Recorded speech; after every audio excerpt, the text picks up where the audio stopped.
നിങ്ങളുടെ ഇഷ്ട പരമ്പരകൾ എക്സ്ക്ലൂസീവായി സൺ നെക്സ്റ്റ് ആപ്പിലൂടെ തികച്ചും ഫ്രീ ആയി ഇപ്പോഴേ ആപ്പ് ഡൗൺലോഡ് ചെയ്യൂ.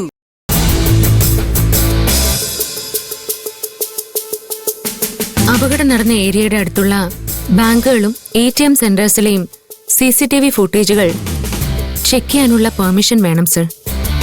ഏതെങ്കിലും ഒരു ക്യാമറയില് വണ്ടി ഓടിച്ചത് ശാലിനിയാണെന്ന് കാണിച്ചാ കുറ്റസമ്മതം നടത്തിയ ആളല്ല കുറ്റക്കാരനെന്ന് നമുക്ക് തെളിയിക്കാൻ പറ്റും. ഡിപ്പാർട്ട്മെന്റ് അന്വേഷിച്ച് തീർത്തു എന്ന് പറയുന്ന ഒരു കേസിന് വേണ്ടി ഇനിയും പെർമിഷൻ ചോദിച്ചു തന്നാൽ അത് കിട്ടാനുള്ള സാധ്യത കുറവാ.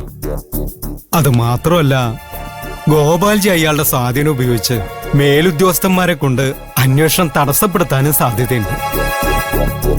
തോറ്റുപോകുന്ന ഉറപ്പുള്ള ഈ കളിക്ക് ഇറങ്ങാതിരിക്കുന്നല്ലേ മോളെ ബുദ്ധി.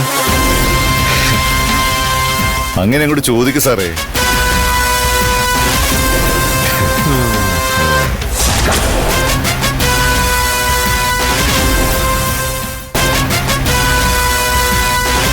അരവിന്ദാക്ഷൻ സാറ് പറയുന്ന അങ്ങോട്ട് കേക്ക് മഞ്ജു. പഴയതുപോലെ അല്ല ഇപ്പോഴത്തെ അവസ്ഥ. ഞാനിവിടെ ഇല്ലാത്തതിന്റെ ആത്മവിശ്വാസത്തില് നിങ്ങളെല്ലാവരും ഇവിടെ കുറച്ചു കാലം ഷോ കാണിച്ച് നടന്നതൊക്കെ ഞാൻ അറിഞ്ഞു.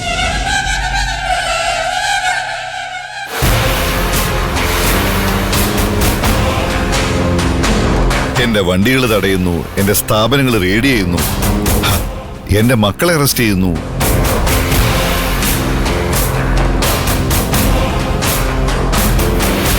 ഇത്രയൊക്കെ ചെയ്തിട്ടും ഒരു പ്രത്യാഘാതം ഇല്ലാതിരുന്നപ്പോ നിങ്ങൾക്കൊക്കെ ഒരു തോന്നൽ വന്നു കാണും, ഗോപാൽജിക്ക് വയസ്സായി, അങ്ങേരെ അങ്ങ് തണുത്തു.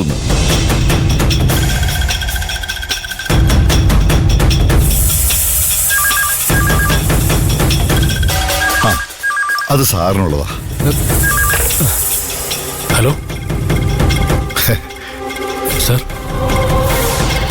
ഹലോ, എപ്പോ?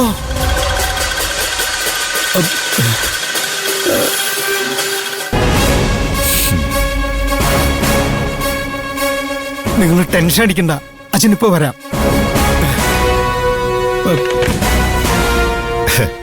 ഭാര്യ മാർക്കറ്റിൽ പോയിട്ട് തിരിച്ചു വരുന്ന വഴിക്ക് ഒരു ഓട്ടോ വന്ന് തട്ടിയല്ലേ?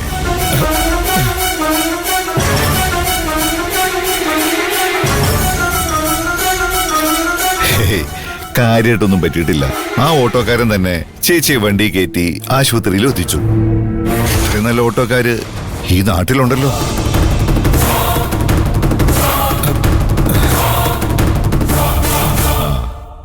ഇനി നിനക്കുള്ള മെസ്സേജാ വരാൻ പോകുന്നേ.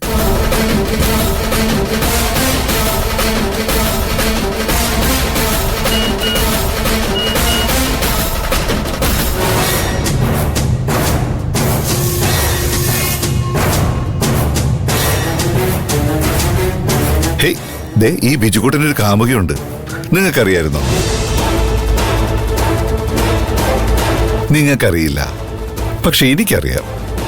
മായ AK കോളേജിൽ MSc പഠിക്കുന്നു.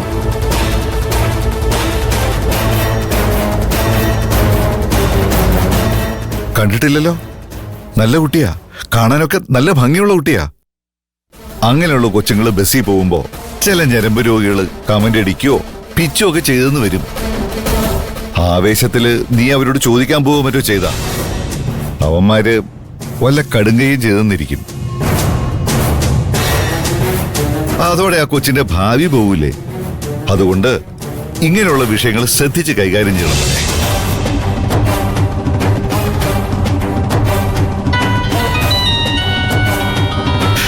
എടുക്ക്, ഗിരിയുടെ ഫോണായിരിക്കും, എടുത്ത് സംസാരിക്കും. ഹലോ ഗിരിയേട്ടാ. മഞ്ജു, ഞാൻ ജോലി കഴിഞ്ഞ് ഇറങ്ങാ. നിനക്ക് എന്തെങ്കിലും വാങ്ങണോ? ഇല്ല, ഗിരിയേട്ടൻ വേഗം വീട്ടിലേക്ക് എത്തിയാ മതി. എന്നേരി ഓവർ സ്പീഡൊന്നും വേണ്ട, സൂക്ഷിച്ചു വന്നാ മതി. നിനക്കെന്താ പണിയൊന്നും കിട്ടാത്തന്നല്ലേ ചിന്തിക്കുന്നേ? നീയേ ഗിരിയുടെ ഭാര്യയായിപ്പോയി. അവന് വേണ്ടിയിട്ടേ ഞാൻ നിന്നോട് ക്ഷമിക്കാം.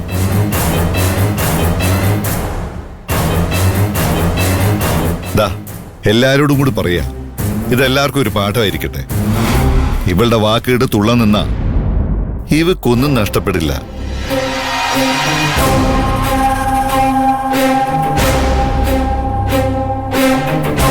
പക്ഷെ നിങ്ങൾ ഓരോരുത്തർക്കും വേണ്ടപ്പെട്ട എന്തെങ്കിലുമൊക്കെ നഷ്ടപ്പെടും. അത് ഭാര്യയാകാം, കാമുകയാവാം, അച്ഛനാവാം, അമ്മയാവാം, ആരുമാവാം.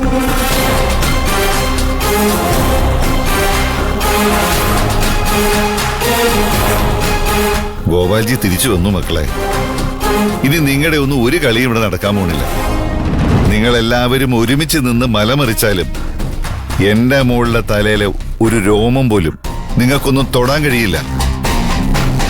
എടി കൊച്ചേ, ഫാശിയില് നിന്നേക്കാളും വലിയ ഐറ്റമായിരുന്നു നിന്റെ തന്ത.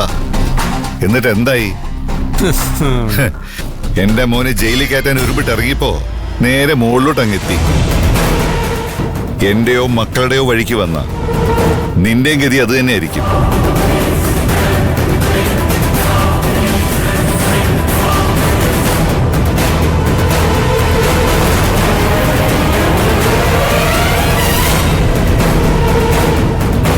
അപ്പോ എന്റെ അച്ഛനെ കൊന്നത് ഇയാളാണോ?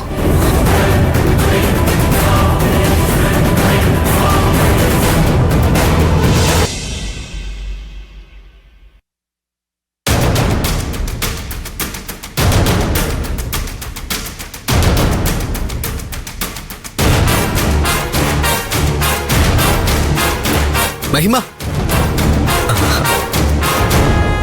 കല്യാണ പെണ്ണെന്ന് നേരത്തെയാണല്ലോ. ദോഷം പറയരുതല്ലോ. നിശ്ചയം നല്ല കളറായി. ശരിക്കും ഞാൻ ആസ്വദിച്ചു. നിന്റെ മോതിരം നോക്കട്ടെ. ആ, കൊള്ളാം. എല്ലാം എന്ത് പെർഫെക്റ്റ് ആണല്ലേ. നിനക്ക് എങ്ങനെയെങ്കിലും മാസാവസാനം എത്തിയാൽ മതിയെന്നായിരിക്കും അല്ലേ? മുകുന്ദനെ കല്യാണം കഴിക്കാൻ അത്രയ്ക്ക് ധൃതിയായോ? നീ എന്താ ചെയ്യാൻ പോകുന്നേ? എനിക്കോ വക്കീലിനോ നല്ലതെന്തെങ്കിലും സംഭവിക്കണമെന്ന് നീ ഒരിക്കലും ആഗ്രഹിക്കില്ലെന്ന് എനിക്കറിയാം. അതെന്താ മഹിമേ? എനിക്ക് നല്ലവനാവാൻ കഴിയില്ലേ? അവസാനം നിങ്ങളെ രണ്ടുപേരെയും ഒരുമിപ്പിച്ച് അനുഗ്രഹിച്ചു പോകുന്ന ഒരു ത്യാഗിയായ നായകനാകാൻ എന്നെ കൊണ്ട് പറ്റില്ലേ?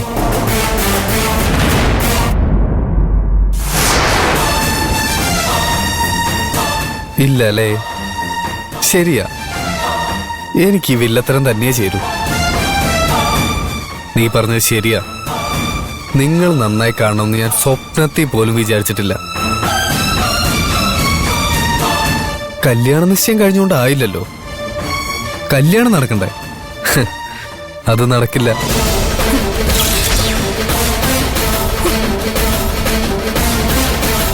നടക്കാൻ ഞാൻ സമ്മതിക്കില്ല. ഈ നാട്ടുകാരെല്ലാവരും മുകുന്ദന്റെ കല്യാണം കൂടാൻ എത്തണം. നാട്ടിലെ പ്രമാണിമാരും പോലീസുകാരും രാഷ്ട്രീയക്കാരും ഒക്കെ ഉണ്ടാവണം. പക്ഷേ കല്യാണ പെണ്ണ് മാത്രം ഉണ്ടാവില്ല. നീ അന്ന് മുങ്ങും. അതോടെ മുകുന്ദൻ നാട്ടുകാരുടെ മുമ്പിൽ ഒരു കോമാളിയാവും. അവന്റെ അവസ്ഥ കണ്ട് നാട്ടുകാർ കുറേ ചിരിക്കണം. അങ്ങനെ സംഭവിക്കാൻ ഞാൻ സമ്മതിക്കില്ല. നിന്റെ സമ്മതം ആര് ചോദിച്ചു?